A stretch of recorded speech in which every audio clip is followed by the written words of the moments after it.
ऐसा क्या है जो कोई स्त्री नहीं कर सकती? ऐसा क्या है जो समुद्र में समा नहीं सकता? ऐसा क्या है जो अग्नि में नहीं जल सकता? और क्या है जिसे काल नहीं खा सकता? राजा बोला, राजकुमारी, एक स्त्री अपने पुत्र के साथ क्रिया नहीं कर सकती। यश है जो समुद्र में समा नहीं सकता। धर्म है जो अग्नि में जल नहीं सकता। और नाम ऐसी वस्तु है जिसे काल खा नहीं सकता। राजा की हाजिर जवाबी और सटीकता के साथ सवालों के जवाब देते देख राजकुमारी आश्चर्य के साथ साथ प्रसन्न भी थी। उसने चौथा सवाल किया, ऐसा क्या है जो बचपन में 30 गज का, जवानी में 4 गज का, बुढ़ापे में 60 गज का और मरने के बाद अंत नहीं? राजा बोला, सुनो राजकुमारी, किसी भी वस्तु या इंसान की परछाई ही एकमात्र ऐसी चीज है जो दिन में 30 गज की, दोपहर में 4 गज की, शाम के समय 60 गज की और रात में अनंत हो जाती है। राजकुमारी बोली, आप ठीक कह रहे हैं राजन। अब मेरे 5वें सवाल का जवाब दो। वह क्या है जो हमेशा बदलता रहता है पर कभी नहीं बदलता? राजा वीरेंद्र सेन बोला, राजकुमारी, वह है परिवर्तन का नियम। संसार में सब कुछ बदलता रहता है, लेकिन यह सत्य कभी नहीं बदलता कि परिवर्तन ही संसार का नियम है।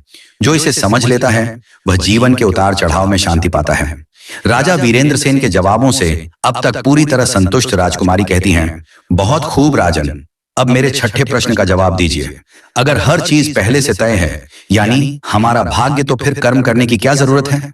छठे सवाल का जवाब देते हुए राजा वीरेंद्र सेन बोला, भाग्य और कर्म दोनों साथ साथ चलते हैं। भाग्य हमारे पूर्व जन्म के कर्मों का फल है, लेकिन वर्तमान कर्म से हम अपने भविष्य को बदल सकते हैं। यदि कोई किसान अपने खेत में कुछ भी ना बोए और कहे कि जो भाग्य में होगा वही होगा, तो क्या उसे अन्न मिलेगा? नहीं, उसे मेहनत करनी होगी, बीज बोने होंगे, पानी देना होगा, तभी फसल आएगी। इसी तरह कर्म हमारा प्रयास है और भाग्य उसका परिणाम।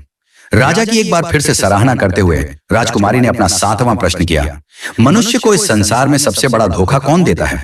राजा बोला, हे राजकुमारी, मनुष्य को संसार में सबसे बड़ा धोखा उसका अपना मन ही देता है। मन ही वह शक्ति है जो हमें सत्य और असत्य, मोह और वैराग्य, प्रेम और घृणा, सुख और दुख के बीच उलझा देती है। मनुष्य सोचता है कि बाहरी दुनिया उसे धोखा देती है, लेकिन वास्तव में बाहरी दुनिया केवल एक दर्पण मात्र है। जो कुछ मन में है वही संसार में प्रकट होता है। राजा वीरेंद्र सेन का जवाब सुन राजकुमारी चंद्रप्रभा बोली, बहुत खूब राजन, अब मेरे 8वें प्रश्न का उत्तर दीजिए। अगर सुख और दुख दोनों ही अस्थायी हैं, तो फिर मनुष्य दुख से इतना डरता क्यों है और सुख को पकड़ कर रखना क्यों चाहता है? पार्ट 11 के लिए बने रहें। यदि आप अध्यात्म और मोटिवेशन में रुचि रखते हैं तो ज्ञान गुरुजी चैनल को सब्सक्राइब कीजिए।